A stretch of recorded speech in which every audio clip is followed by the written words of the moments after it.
Strathclyde, originally Cumbric, Ystrad Clud or Alclud, was one of the early medieval kingdoms of the Britons in Hen Ogledd, the Brittonic-speaking parts of what is now southern Scotland and northern England.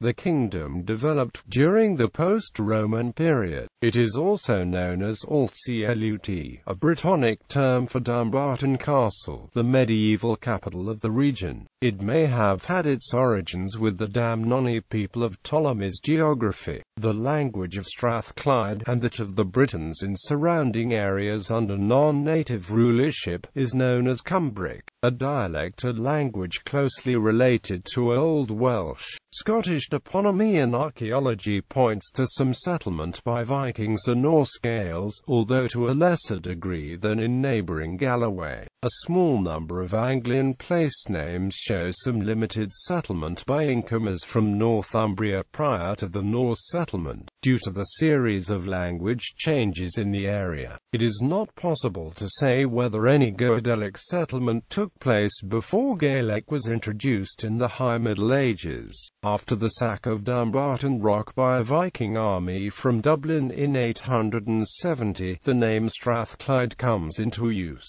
perhaps reflecting a move of the centre of the kingdom to Govan. In the same period, it was also referred to as Cumbria, and its inhabitants as Cumbrians. During the High Middle Ages, the area was conquered by the Kingdom of Alba, becoming part of the new Kingdom of Scotland. It remained a distinctive area into the 12th century. Origins. Ptolemy's Geographia, a sailor's chart, not an ethnographical survey, lists a number of tribes, or groups of tribes, in southern Scotland at around the time of the Roman invasion and the establishment of Roman Britain in the 1st century AD, as well as the Damnonii. Ptolemy lists the Ptolemy, whose capital appears to have been Trapraenlor to the west, the Selgovi in the southern uplands, and, further west in Galloway, the Novantec. In addition, a group known as the Marat, probably in the area around Stirling, appear in later Roman records. The capital of the Damnonii is believed to have been at Carman, near Dumbarton, but around 5 miles inland from the River Clyde. Although the northern frontier appears to have been Hadrian's Wall for most of the history of Roman Britain, the extent of Roman influence north of the wall is obscure. Certainly, Roman forts existed north of the wall, and forts as far north as Cramond may have been in long-term occupation. Moreover, the formal frontier was 3 times moved further north. Twice it was advanced to the line of the Antonine Wall, at about the time when Hadrian's Wall was built, and again under Septimius Severus,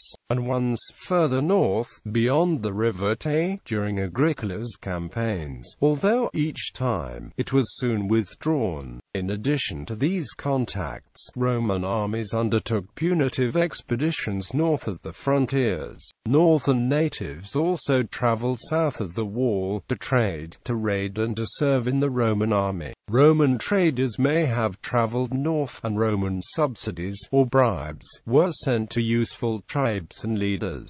The extent to which Roman Britain was Romanized is debated, and if there are doubts about the areas under close Roman control, then there must be even more doubts over the degree to which the Damnonii were Romanized. The final period of Roman Britain saw an apparent increase in attacks by land and sea, the raiders including the Picts, Scotti, and the mysterious attack It, whose origins are not certain. These raids will have also targeted the tribes of southern Scotland. The supposed final withdrawal of Roman forces around 410 is unlikely to have been of military impact on the Damnonii, although the withdrawal of pay from the residual wall garrison will have had a very considerable economic effect. No historical source gives any firm information on the boundaries of the Kingdom of Strathclyde, but suggestions have been offered on the basis of place names and topography. Near the north end of Loch Lomond, which can be reached by boat from the Clyde, lies Clachnam Brethren, the Rock of the Britons, which is thought to have gained its name as a marker at the northern limit of Alt Clut. The Campsie Fells and the marshes between Loch Lomond and Stirling may have represented another boundary. To the south, the kingdom extended some distance up the valley of the Clyde, and along the coast probably extended south towards Ayr. Early historic period. The Old North, although often referred to as the Dark Ages, the period after the end of Roman rule in southern Scotland, while poorly understood, is considerably less dark than the Roman period. Archaeologists and historians have offered varying accounts of the period over the last century and a half. The written sources available for the period are largely Irish and Welsh, and very few indeed are contemporary with the period between 400 and 600. Irish sources report events in the kingdom of Dumbarton only when they have an Irish link, accepting the 6th century Jeremiad by Gildas and the poetry attributed to Taliesin and Aneirin, in particular Wygododin, thought to have been composed in Scotland in the 6th century. Welsh sources generally date from a much later period. Some are informed by the political attitudes prevalent in Wales in the 9th century and after. Bede, whose prejudice is apparent, rarely mentions Britons, and then usually in uncomplimentary terms.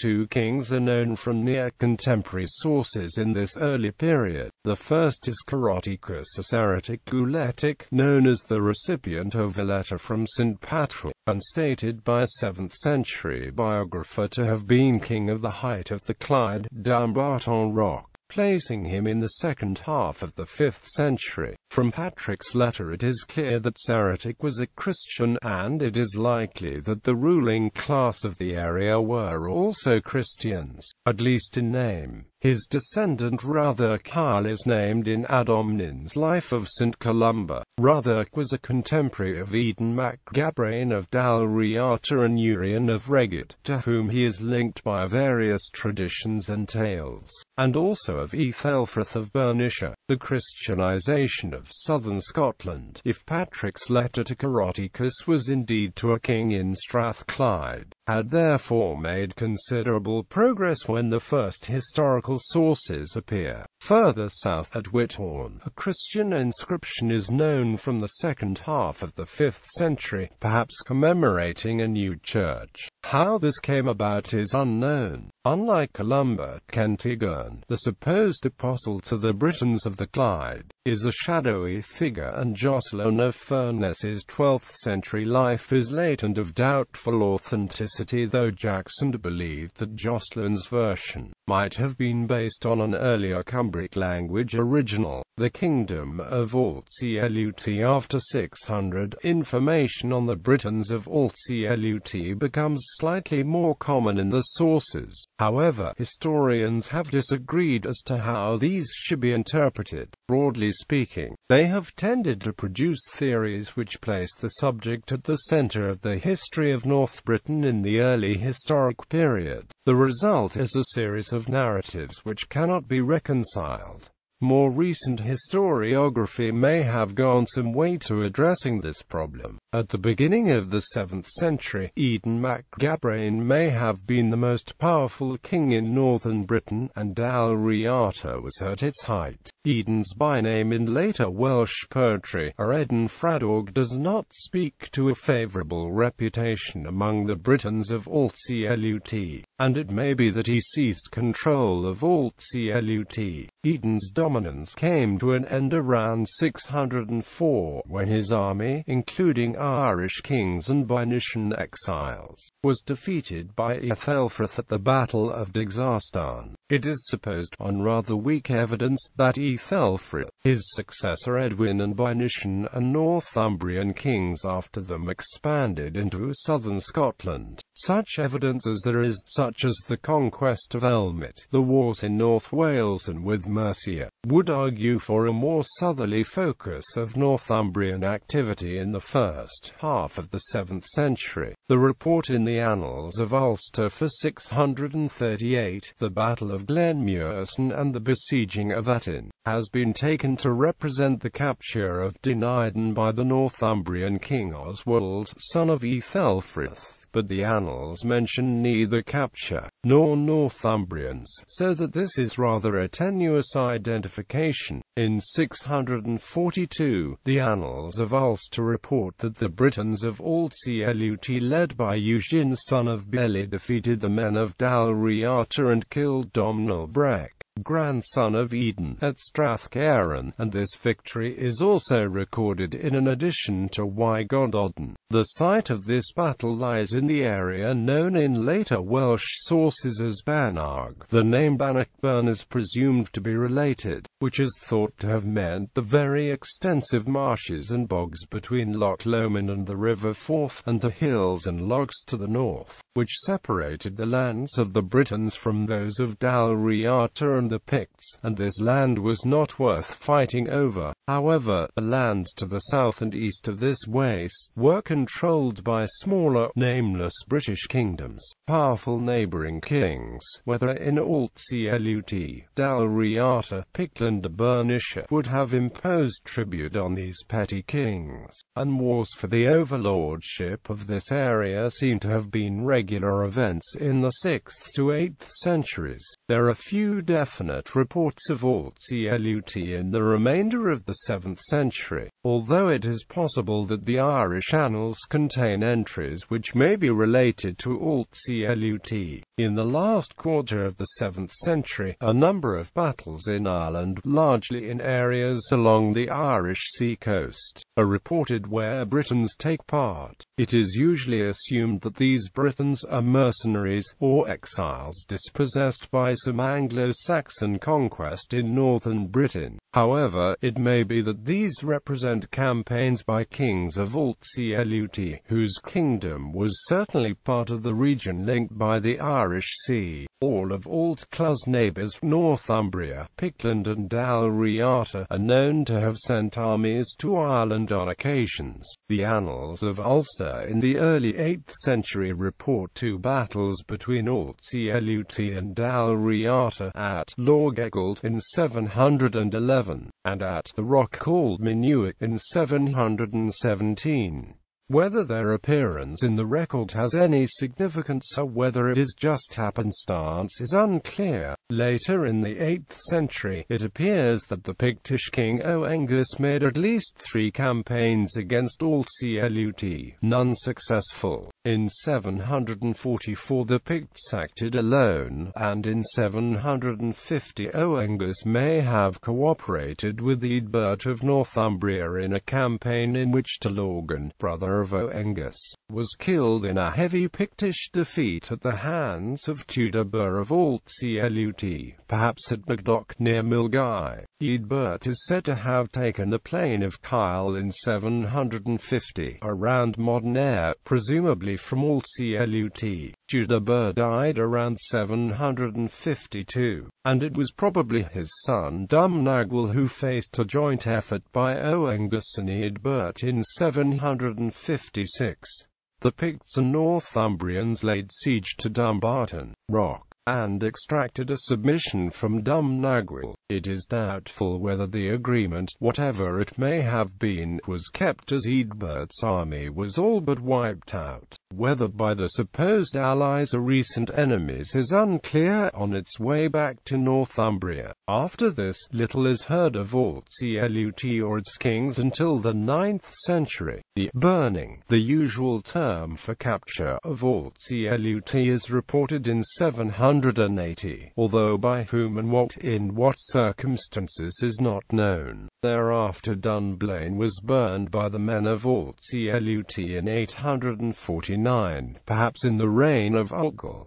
The Viking Age. In 870, an army led by the Viking chiefs known in Irish as Amlaib Conung and Iamaoa laid siege to Alt Clut, a siege which lasted some 4 months and led to the destruction of the citadel and the taking of a very large number of captives. The siege and capture are reported by Welsh and Irish sources, and the annals of Ulster say that in 871, after overwintering on the Clyde, King Artgal Mag Dumbarton, called King of the Britons of Strathclyde, was among the captives, and it is reported that he was killed in Dublin in 872 at the instigation of Corsintin mac Cineda. He was followed by his son Run of Alt Clut, who was married to Corsintin's sister, Eochaid. The result of this marriage may have been King of Strathclyde, or of the Kingdom of Alba. For this time forward, and perhaps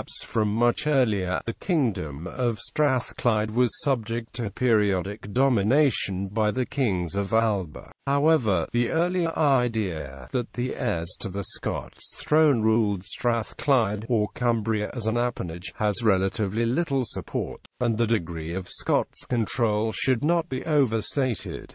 This period probably saw a degree of Norse or Norse-scale settlement in Strathclyde. A number of place names, in particular a cluster on the coast facing the Cumbric, and monuments such as the Hogback graves at Govan, are some of the remains of these newcomers. A Welsh tradition in the Brut Wider Wisegwian claimed that in 890, he men of Strathclyde, those that refused to unite with the English, had to depart from the country and go into Gwynedd. Quote, "This seems confused and misdated, as Edward the Elder was not master of his own kingdom of Wessex in 890, let alone a force north of the Humber estuary, and still less in Strathclyde. Later in Edward's reign, and in that of Athelstan, the kings of Wessex did extend the power far north. Athelstan defeated the men of Strathclyde in 934 and at the Battle of Brunanburh in 937. Following the Battle of Brunanburh, Dyfnwal ab Owain became king of Strathclyde, perhaps reigning from c. 937 until 971. It has been supposed that he was installed as king by Mael Colui Mag Domnail, to whom Edmund of Wessex had let the kingdom of Strathclyde. But again, as with earlier ideas of an appanage, this is probably to overstate the case and to follow John of Fordun's version of history more closely than the facts merit. Dyfnwal died on pilgrimage in Rome in 975. In this period, the kingdom of Strathclyde may have extended far to the south, perhaps beyond the Solway Firth into modern English Cumbria, although this is far from certain. Local tradition in English Cumbria recounts how Dunmail, the so-called last king of Cumbria, was killed at the Battle of Dunmail Raise in 945. A large cairn on what was the boundary between Cumberland and Westmoreland, thus the boundary between the Cumbrians and the English, marks where he is supposed to have fallen. His sons are said to have escaped up the nearby mountain and thrown the Cumbrian crown jewels into Grisdale Tarn before being themselves captured, blinded and castrated by the victorious English. The end of Strathclyde. If the kings of Alba imagined, as John of Fordun did, that they were rulers of Strathclyde, the death of Culen mac Idulb and his brother Eochaid at the hands of Ruther cap Dyfnwal in 971, said to be in revenge for the rape or abduction of his daughter, shows otherwise. A major source for confusion comes from the name of Riddich's successor, Mael Coluim, now thought to be a son of the Dyfnwal ab Owain who died in Rome, but long confused with the later king of Scots, Mael Coluim mac Cineda. Mael Coluim appears to have been followed by Owen the Bald, who is thought to have died at the Battle of Carham in 1018. It seems likely that Owen had a successor, although his name is unknown. Sometime after 1018 and before 1054, the kingdom of Strathclyde appears to have been conquered by the Scots, most probably during the reign of Mael Coluim mac Cineda, who died in 1034. In 1054, the English King Edward the Confessor dispatched Earl Siward of Northumbria against the Scots, ruled by Macbethad mac Findlich, along with an otherwise unknown Malcolm, son of the King of the Cumbrians, in Strathclyde. The name Malcolm and Mael Coluim again caused confusion. some historians later supposing that this was the later King of Scots Mael Louis mac Donchada. It is not known if Malcolm Mael Louis ever became King of the Cumbrians, or, if so, for how long. The Keswick area was conquered by the Anglo-Saxon kingdom of Northumbria in the 7th century, but Northumbria was destroyed by the Vikings in the late 9th. In the early 10th century it became part of Strathclyde, and it remained part of Strathclyde until about 1050, when Siward, Earl of Northumbria, conquered the part of Cumbria.